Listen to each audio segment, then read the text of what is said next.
Bonjour Christian Estrosi Bonjour. et bienvenue à la grande interview sur CNews et Europe 1. Vous êtes le maire de la ville de Nice, également vice-président du groupe Horizon. Tout d'abord, Christian Estrosi, cette bien triste nouvelle, triste confirmation. Le président de la République a salué il y a quelques instants la mémoire de l'otage franco-israélien Ohad Yahalomi. La France qui a aussi perdu 50 de ses enfants dans l'infamie du 7 octobre, a écrit Emmanuel Macron sur X. C'est un lourd tribut que paie la France. Oui, ce que dit Emmanuel Macron ce matin, je le dis depuis le 7 octobre.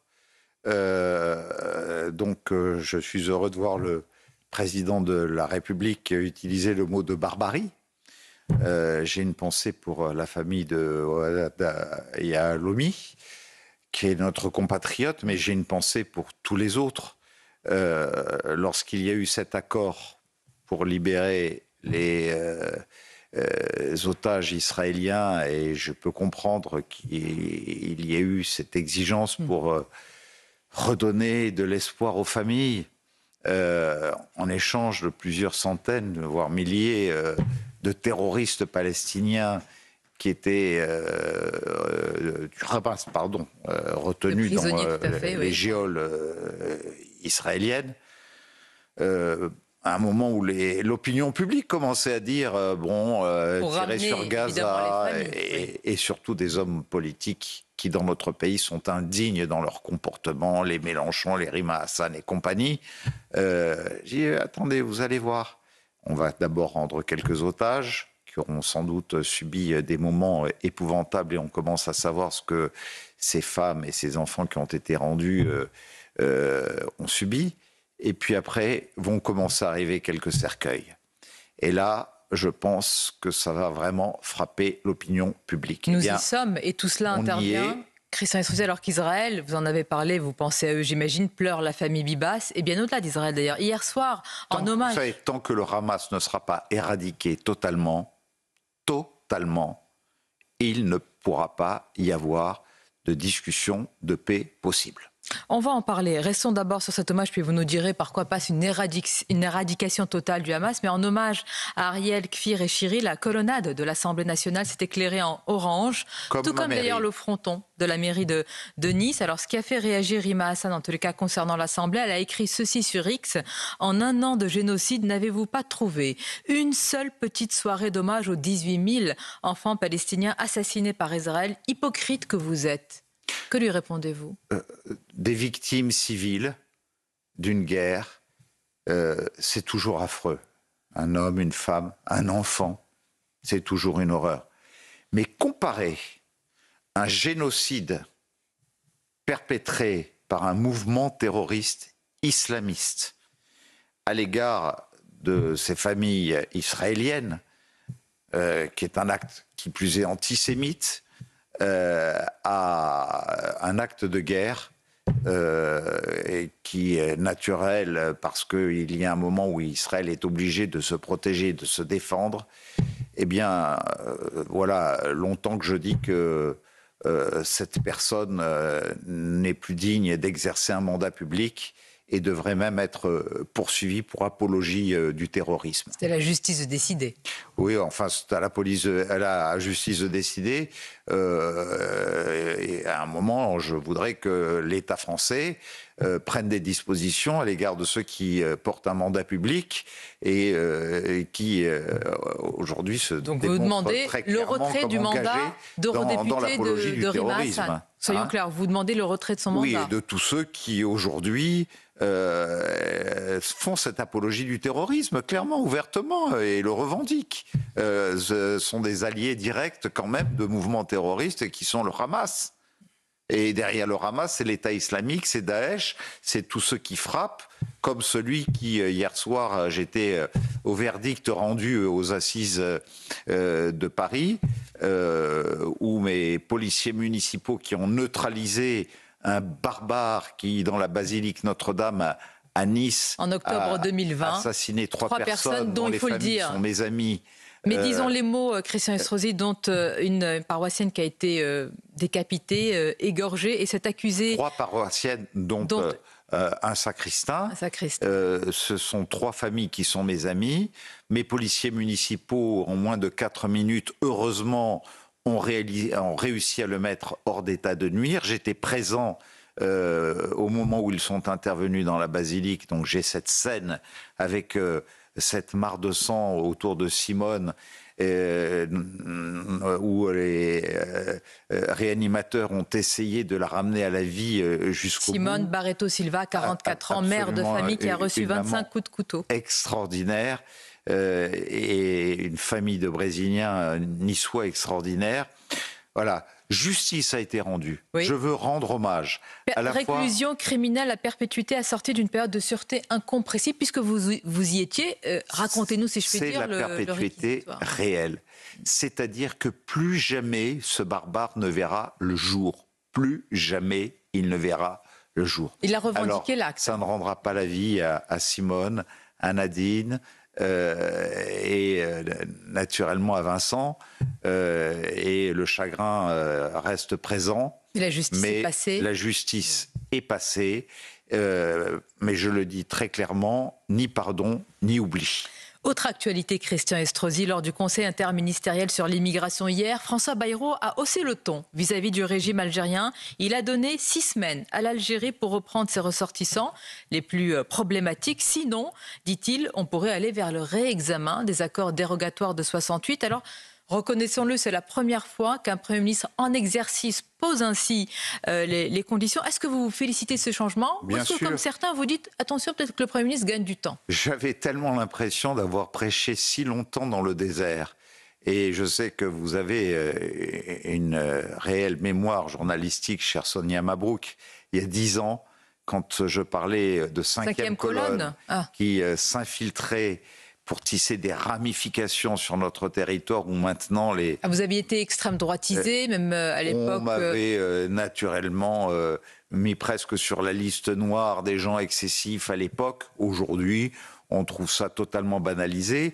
Donc je me réjouis de cette position de François Bayrou et qui me démontre qu'à un moment, il y a une espèce d'unité au sein du gouvernement et autour du Premier ministre pour dire ces choses. Mais attention, je dis les choses très clairement.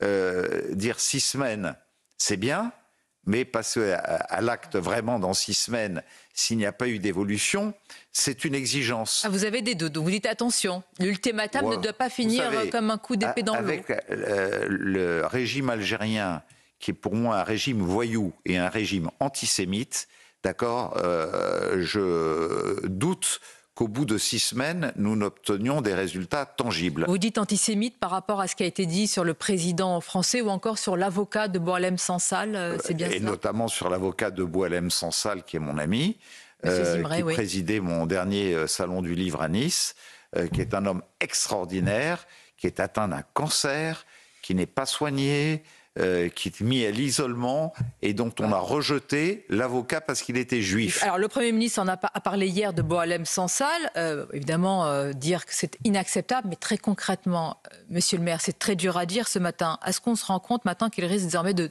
mourir en prison? C'est ça la réalité? C'est ça la réalité, je viens de vous le dire. C'est le comportement de ce régime. Et je dis bien de ce régime que je ne veux pas mélanger avec le peuple algérien. Car, même si vous avez parlé de cinquième colonne, ce qui voudrait dire qu'il y aurait des éléments qu'on pourrait activer. La colonne, elle vient de la Libye, de l'Algérie, de la Tunisie, du Maroc, de tous ceux qui veulent, et je ne parle pas des musulmans, mais qui se servent de l'islam comme d'une arme politique, et qui sont donc des islamistes, ce qui est très différent d'une religion que je respecte totalement. Donc voilà, c'est bien de cela dont il s'agit. Donc il y a des leviers dans 6 semaines à mettre en œuvre. Ils sont très clairs. En ce qui me concerne, j'en ai identifié quelques-uns. D'abord, viser les dignitaires du régime. Vous vous rendez compte, les accords de 2004... La France dit que certains sont déjà visés. Oui, en tout cas, il y a des accords de 2004, il serait bien d'y mettre un terme. Parce que quand on insulte la France le matin et qu'on prend l'avion pour Charles de Gaulle l'après-midi pour venir faire la fête ou venir faire son business en France, et il faut geler leurs avoirs en France, de même qu'il faut remettre en cause les accords de 1968, ça a été évoqué hier, et on est parfaitement d'accord là-dessus. Et puis, quand je vois que nous accordons encore à peu près 130 millions d'euros par an d'aide au développement à l'Algérie, ça suffit. Mais alors, une question, pardonnez-moi. Là, il s'agit de sanctions, ou alors vous voulez une rupture presque définitive diplomatique avec l'Algérie? Est-ce qu'il faut assumer d'aller loin? Regardez, j'apprécie peu l'attitude de Trump, et quand je vois l'extrême droite française, le Rassemblement national et ses alliés qui idolâtrent aujourd'hui... J'ai reçu M. Jean-Philippe Tanguy qui n'était pas dans l'idolâtrie par rapport à M. Trump. J'en ai entendu d'autres qui idolâtrent M. Trump.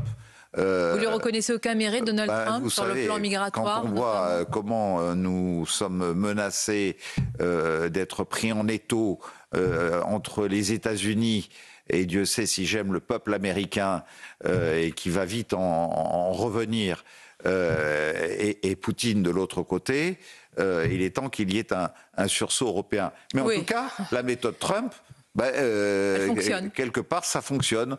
Bon, ne peut-on pas avoir la même attitude à l'égard de l'Algérie, tout simplement? Bon, dans ce ça contexte, montre que lorsque la menace est là, qu'elle est forte, qu'elle est puissante, et qu'on met des actes en œuvre, eh bien ça marche. Dans ce contexte tendu entre Paris et Alger, les propos de Jean-Michel Apathy comparant la colonisation française en Algérie au nazisme et affirmant qu'il y a eu plusieurs Oradour-sur-Glane ont provoqué, vous le savez, Christian Estrosi, une avalanche de réactions, de condamnations, dont d'ailleurs la petite fille du dernier rescapé d'Oradour-sur-Glane. L'Arcom va ouvrir une instruction après ces propos.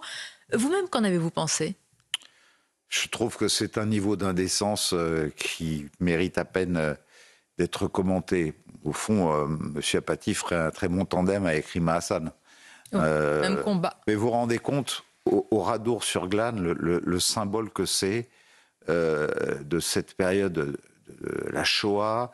Mais je me demande comment ce journaliste, pour lequel j'ai eu beaucoup de respect il y a quelques années de cela, et assez talentueux, a pu plonger dans cette indécence et exprimer même un sentiment antinational. Alors, la comparaison est condamnable. Par ailleurs, il y a eu des horreurs, il y a eu des tortures. Mais des deux côtés. Des deux côtés. Ça, vous le dites, évidemment, c'est l'histoire, clairement. Des deux côtés, mais enfin, quand vous voyez que De Gaulle et Adenauer, 20 ans après 1945, ont été capables d'une grande réconciliation entre l'Allemagne et la France, et que nous, 60 à 70 ans plus tard, on n'est pas capable de faire la paix à cause des Algériens. Pardonnez-moi, quand un président de la République a dit et a dénoncé des crimes contre l'humanité, est-ce que vous pensez que ça facilite justement de tourner la page ?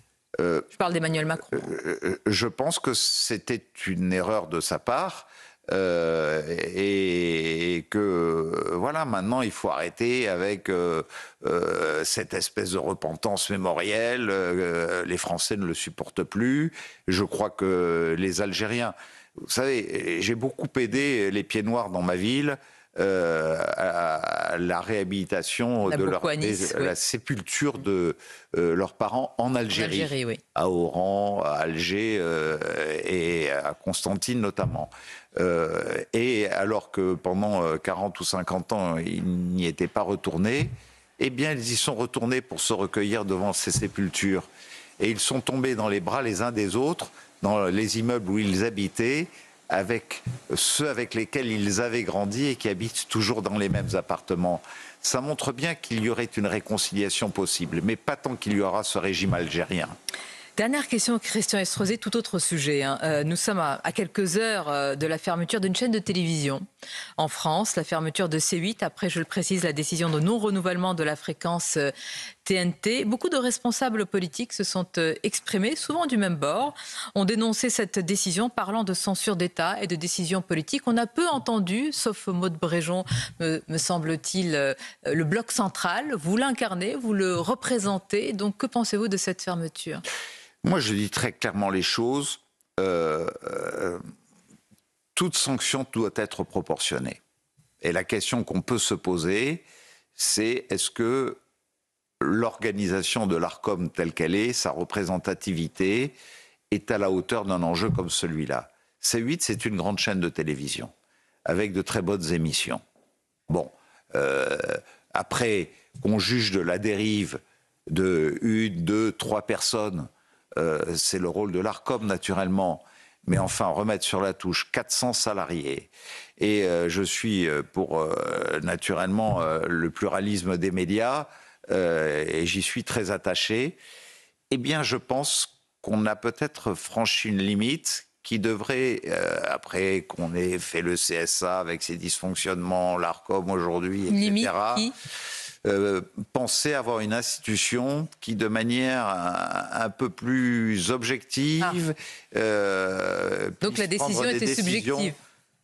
Je pense qu'on est allé trop loin. On est allé trop loin. On ne doit pas priver un outil médiatique tel que celui-là, qui, sur 90% de ses émissions dans le domaine culturel, dans le domaine économique, dans le domaine politique aussi, jouait un rôle qui n'est pas négligeable, et qui soit privé aujourd'hui de pouvoir s'exprimer librement.